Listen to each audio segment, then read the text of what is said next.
बिस्मिल्लाहिर्रहमानिर्रहीम। अस्सलाम वालेकुम नाज़रीन, आप यूट्यूब चैनल देख रहे हैं, मैं इमरान खान हूँ। नाज़रीन, रोला बहुत ज़्यादा पड़ गया है जो पंजाब के अंदर एक नया बिल लाया जा रहा है। इस बिल को क्या नाम दिया जाए? मेरे ख्याल में जो सबसे मुनासिब नाम है, क्योंकि आने वाले दिनों में ये बिल बहुत बदनाम होने वाला है और ये नेक नीयती से तो हो ही नहीं सकता। हुकूमत के जो हमायती थे, जो हुकूमत के साथ खड़े थे, जो मरीम नवाज़ या नवाज शरीफ के लिए थोड़ा बहुत नरम गोशा रखते थे, वो लोग भी परेशान हो गए हैं कि यार ये किस किस्म का बिल ये लोग लेकर आ गए। अगर ये इस तरह के कानून बनाएंगे तो कानून की धज्जियां तो उड़ेंगी, इंसानी हकूक अमली तौर पे बिल्कुल ही ख़त्म हो जाएंगे। तो ये क्योंकि बहुत बदनाम होने वाला है बिल, तो इसका कोई आसान नाम होना चाहिए। तो ये मार्शल लॉ बिल, इसका मेरे ख्याल में अब तक मुझे जो समझ आया, आसान तरीन नाम इसका रखा जा सकता है, मार्शल लॉ बिल। और ये पंजाब के अंदर एक तरह से मार्शल लॉ बिल लाया जा रहा है। इसका मुश्किल नाम लेने से बेहतर है इसको मार्शल लॉ बिल ही पुकारा जाए।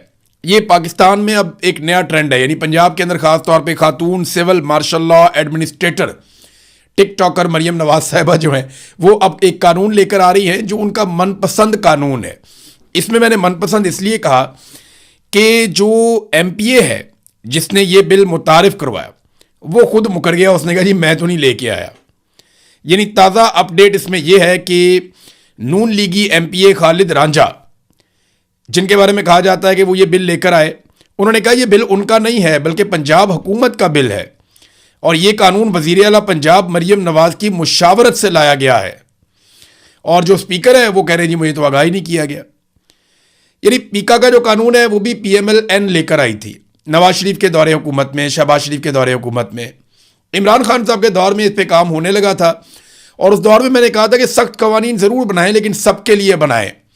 और फिर सारे सहाफ़ी निकल आए, बड़ा एहतजाज किया गया। अब ये उससे भी घटिया नौइयत का एक अजीबो गरीब किस्म का काला कानून मार्शल लॉ बिल वो लाया जा रहा है। और मार्शल लॉ बिल के अंदर क्या होगा इसकी तफसीलात मैंने आपको पहले बताई। कुछ चीज़ें मैं आपको ये बताता हूँ। एक तो जनाब MPA साहब मुकर गए, वो कहते जी मेरा नहीं है। तो ये आप रिकॉर्ड के ऊपर रख लें कि ये बिल जो है मरीम नवाज साहिबा का बिल है, मरीम नवाज साहिबा का पसंदीदा बिल है। वो खुद इसको लेकर आ रही हैं। इससे आपको अंदाज़ा हो जाना चाहिए कि ये ख़ानदान किस कदर फाशिस्ट रवैया रखता है। अब आ जाए स्पीकर पंजाब असम्बली मलक मोहम्मद अहमद खान। देखें, जो भी कमेटियों के अंदर बिल जाते हैं ना, या कानून पास होने के लिए जाते हैं, उनके बारे में स्पीकर को ज़रूर पता होता है। लेकिन यहाँ पे स्पीकर पंजाब असम्बली मलक मोहम्मद अहमद खान का Punjab control of habitual offenders bill 2026 से लाइल्मी का इजहार। अब वो कहते हैं जी जब ये बिल ऐवान में पेश हुआ तो मुझे क्यों नहीं बताया गया, बिल पर लाइल्मी पर सख्त एक्शन लूंगा। अंग्रेज दौर का नौ आबादियाती कानून जो है, निज़ाम का जो कानून है वो मुमकिन नहीं है, मलक अहमद खान कह रहा है।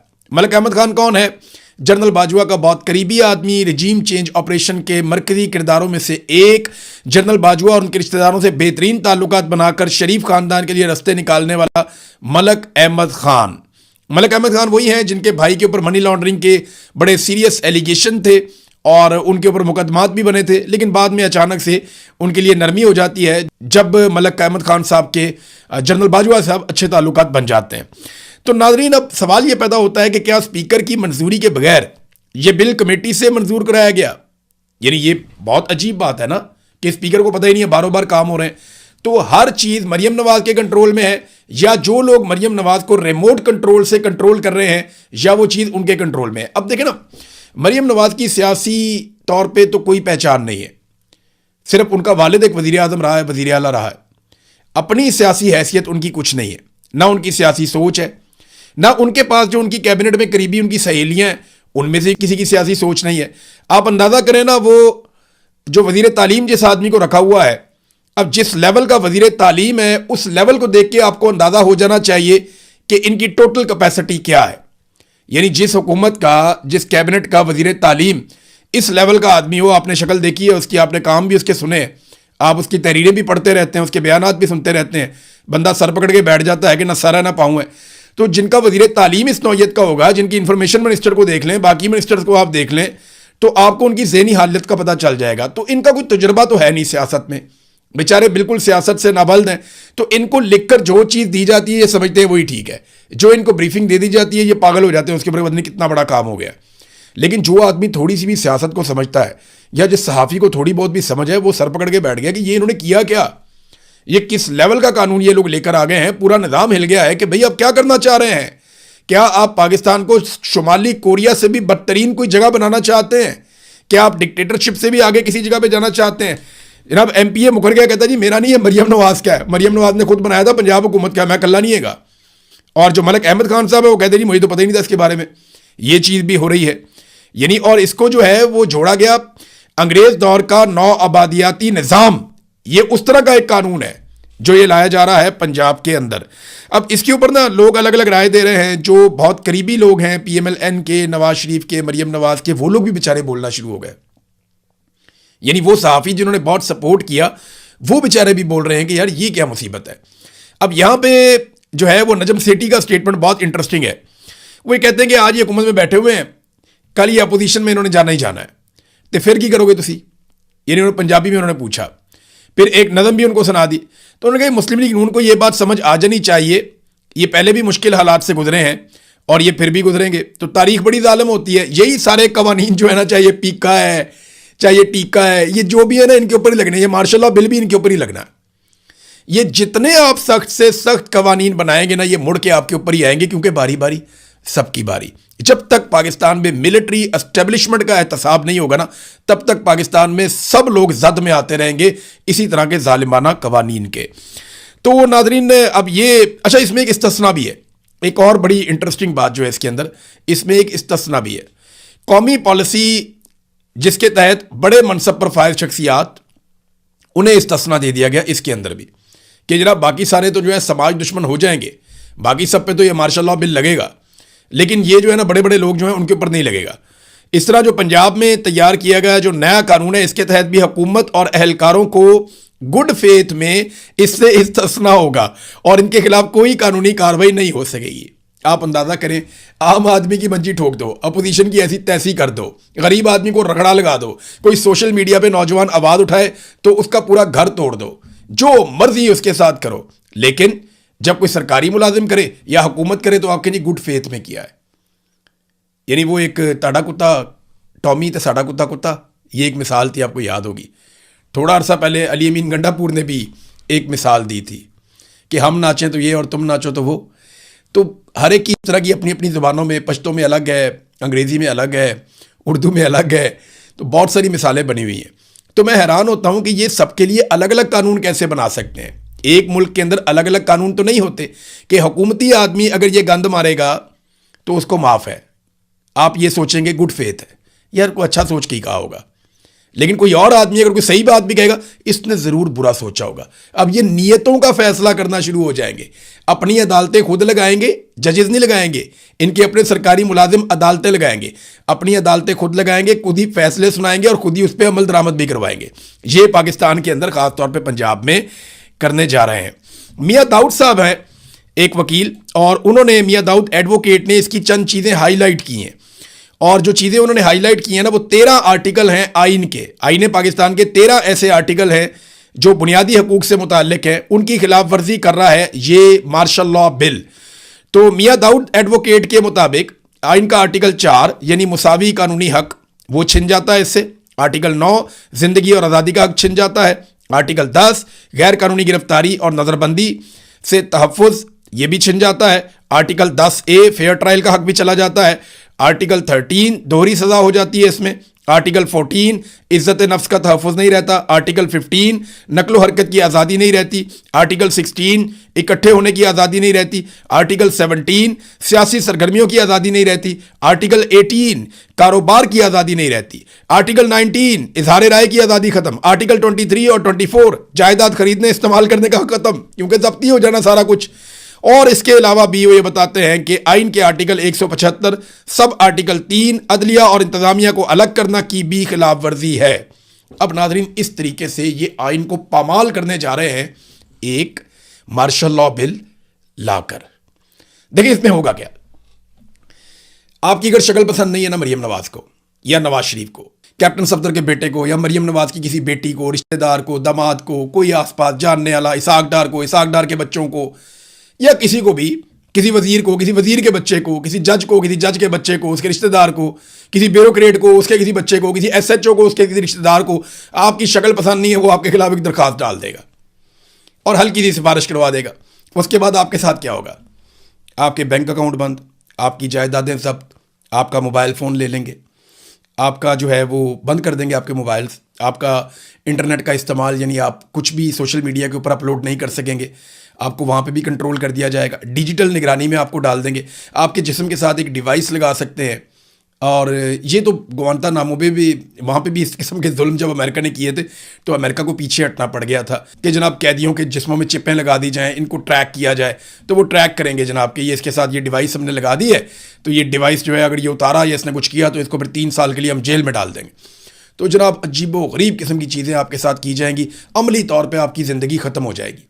यानी आप ट्रैवल नहीं कर सकेंगे अपनी मर्जी से, वो आप पे रिस्ट्रिक्शन लगा देंगे कि आप यहाँ तक जा सकते हैं, यहाँ से आगे नहीं जा सकते। वो कंप्यूटर के ऊपर बैठ के आपको देख रहे होंगे कि इस बंदे को हमने सिर्फ बाजार तक जाने की इजाज़त दी थी, तो ये परले बाजार में क्यों चला गया, यहाँ मेडिकल स्टोर बंद था तो उधर क्यों चला गया। ये होता है, ये होता है और ये करेंगे, आप देखिएगा मार्शल लॉ में ऐसे ही होता है। तो ये चीज़ें इस तरफ लेकर जा रहे हैं और आपको ज़्यादा हैरान होने की ज़रूरत नहीं है क्योंकि इनकी यही सोच है। नवाज शरीफ भी बनना चाहता था अमीरुल मोमिनीन जब परवेज़ मुशर्रफ ने बाद में मार्शल लॉ लगा दिया था। एक तो अमीरुल मोमिनीन नवाज शरीफ बन जाता, वो भी वही होना था कौम के साथ। परवेज़ मुशर्रफ ने मार्शल लॉ लगा के भी वही कर दिया कौम के साथ। तो फ़ौज कभी भी किसी मसले का हल नहीं होती। मसले का हल होता है साफ और शफाफ इलेक्शन। कौम फैसला करे कि किसने रहना है और किसने नहीं रहना। बहरहाल कौम को तो कभी फैसला ये लोग करने नहीं देते। बहरहाल आइन की खिलाफ वर्जी करते हुए अब एक मार्शल लॉ बिल जो है उसकी तैयारी अगले मराहिल में जा रही है। रोक सकते हो तो रोक लो, अगर नहीं रोकोगे तो मैंने पहले भी कहा, मैं अब भी कहता हूं कि बारी बारी सबकी बारी।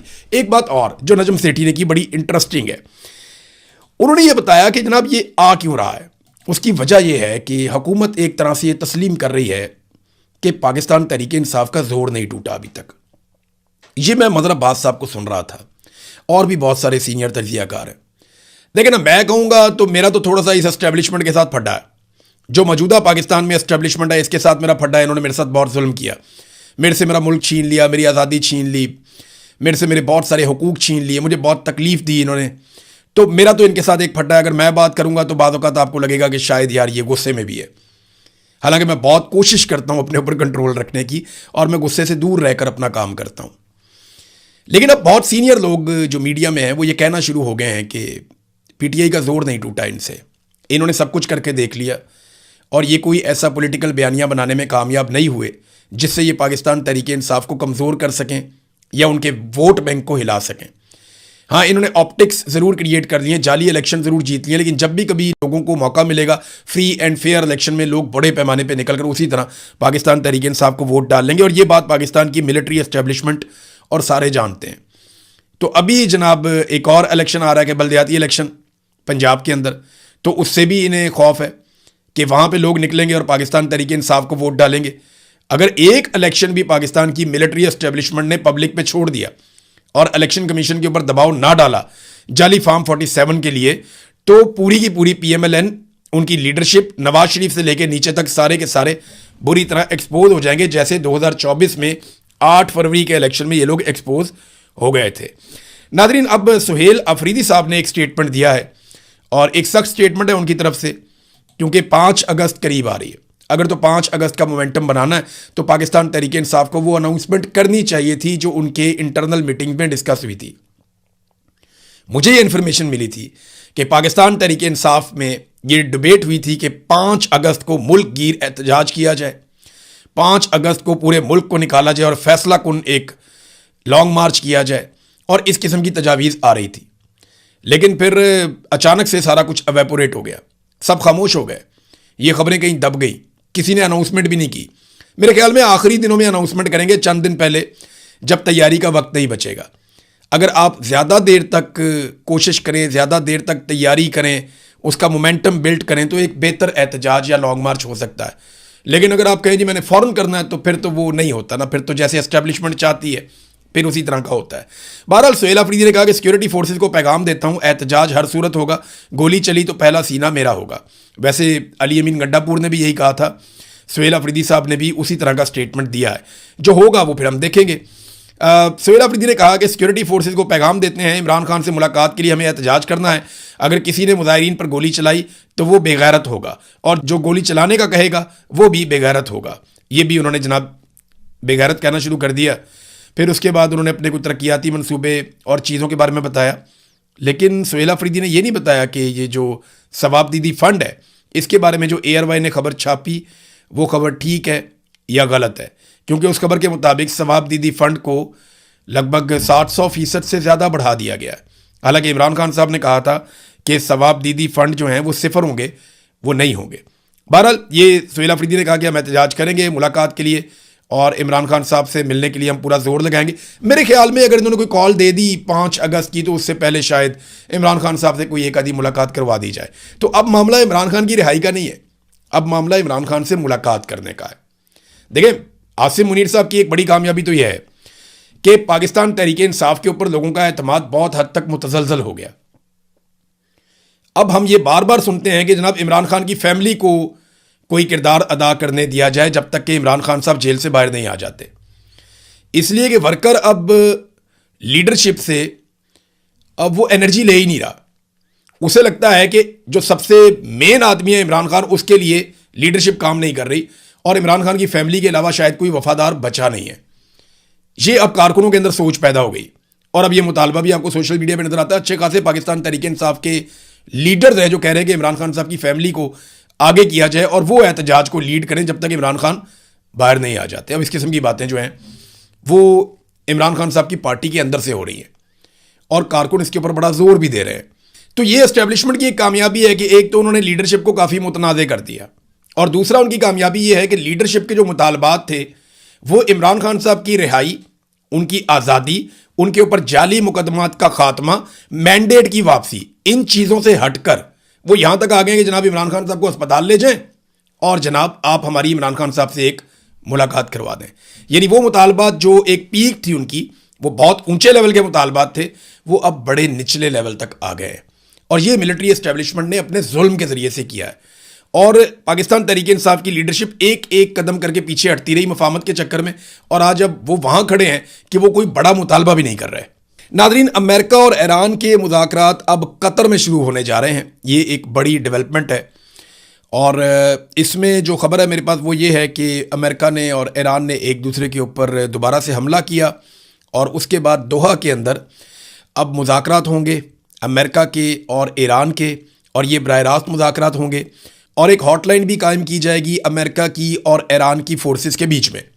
यानी इन दोनों फौजों के बीच में एक हॉटलाइन कायम की जाएगी ताकि किसी भी हंगामी सूरत हाल में जवाबी हमला करने से पहले ये एक दूसरे से रब्ता करके पूछ लें कि जनाब ये काम आपने किया है या कोई तीसरा कर गया है।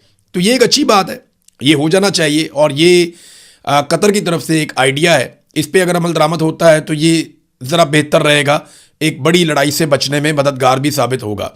दो चीज़ें हैं जहाँ पे सारी अटेंशन है। नंबर एक, ईरान का जो एटॉमिक प्रोग्राम है उसके ऊपर बात होगी और नंबर दो जो है वो आबनाए हुर्मुज़ को किस तरीके से और कैसे खोलना है उसके ऊपर भी, या खुला कैसे रखना है, उसका फ्यूचर क्या होगा, उसके ऊपर बातचीत होगी। बाकी तो सारे मामलात ईरान के फ़ायदे के हैं। अमेरिका के नुक्ता नज़र से तो ये दो चीज़ें इंपॉर्टेंट हैं, बाकी ईरान के फ़ायदे की चीज़ें। बहरहाल मंगल से दोबारा ये बातचीत शुरू होने वाली है और आज इमरान खान साहब के 2 केसेस इस्लामाबाद हाई कोर्ट में लगे हुए हैं, जिनमें इमरान खान साहब की कैद तन्हाई के हवाले से अलीमा खानम और बुशरा बीबी की कैद तन्हाई के हवाले से उनकी बेटी ने केस किया हुआ है। तो आज देखते हैं कि उन केसेस का क्या बनता है इस्लामाबाद हाई कोर्ट में। वैसे तो अदालत से जो है वो 26वीं और 27वीं आईनी तरमीम के बाद किसी किस्म के इंसाफ की तवक्को नहीं है। नादरीन, समीदीन बलोच ये बलोच यकजहती कमेटी जो है उसकी एक मेंबर हैं और बहुत आवाज़ उठाती हैं बलोचों के हुकूक़ के लिए। इनके वालिद को जबरी तौर पे लापता हुए आज 17 साल हो गए। कितनी तकलीफ़ और कितना कर्ब है। मैं इनका एक इंटरव्यू सुन रहा था, उसमें इन्होंने मारम बलोच को कहा कि देखो मारम, तुम्हारे पास अपने बाप की कब्र है, मेरे पास तो अपने बाप की कब्र भी नहीं है। और वो ये कह रही थी हम तो सिर्फ इतना कहते हैं कि हमें हड्डियाँ ही लौटा दें, हमें गले सड़े जिस्म वापस कर दें, हमें लाशें वापस कर दें ताकि हम अपने प्यारों को रो तो सकें। अब इनके जो वालिद हैं उनको जबरी तौर पे लापता हुए 17 साल हो गए। 28 जून 2009 को उन्हें जबरी तौर पे लापता किया गया था। अब सवाल ये पैदा होता है कि अगर उन्होंने कोई गैर कानूनी काम किया या वो पाकिस्तान मुखालिफ सरगर्मियों में मुलव्वस थे या फ़र्ज़ कर ले कि वो कोई दहशतगर्द है, तो उसको अदालत के अंदर पेश किया जाना चाहिए था। इस तरह से जो जबरी तौर पे आप किसी को लापता करते हैं तो आप ना सिर्फ एक ख़ानदान बल्कि एक पूरे कबीले को अपने खिलाफ कर लेते हैं। अगर आप कानून के मुताबिक लाकर चीज़ों को साबित करें तो लोग सोचें भी कि जनाब कोई आदमी गलत करता है तो उसके साथ गलत होता है। लेकिन जब आप बगैर अदालत के एक अपना ही आप मावराए अदालत कार्रवाइयाँ शुरू कर देते हैं तो उसका नतीजा कभी भी अच्छा नहीं निकलता। अब तक के लिए इतना ही। अपना ख्याल रखिएगा, अपने इस चैनल का भी। अल्लाह हाफ़िज़।